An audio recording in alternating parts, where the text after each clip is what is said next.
السلام علیکم دوستو۔ حریم خان نارتھ کراچی بھارت میں حیدرآباد دکن سے 7 میل دور کولگندہ نامی ایک شہر ہے، جہاں ایک کسان اپنے کھیتوں میں بیج بو رہا تھا۔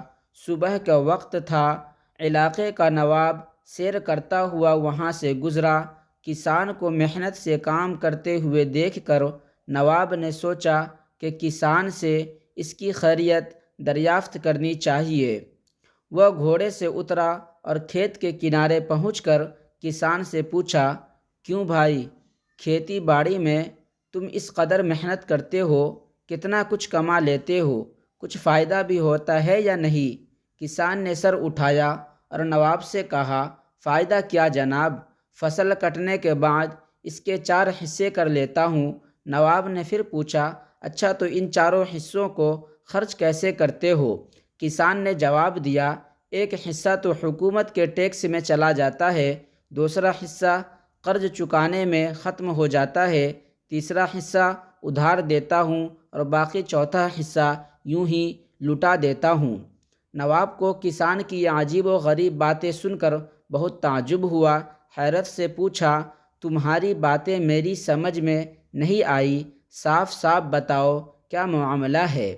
تم قرض چکاتے بھی ہو اور دیتے بھی ہو، ایسا کون سا قرض ہے جو ہر فصل پر ادا کرتے ہو اور پھر بھی ختم نہیں ہوتا، اور وہ کون ہے جسے تم ہمیشہ قرض دیتے ہو اور پھر 1/4 رقم تم یوں ہی اڑا دیتے ہو؟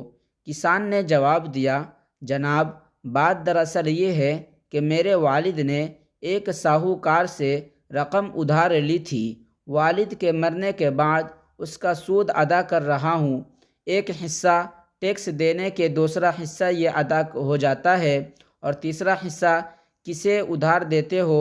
نواب نے پوچھا۔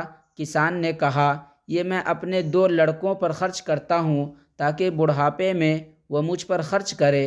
نواب نے پوچھا، اور یہ ایک حصہ فضول کیوں اڑا دیتے ہو؟ کسان نے کہا، میری ایک لڑکی بھی ہے جس کے اوپر میں لٹاتا ہوں۔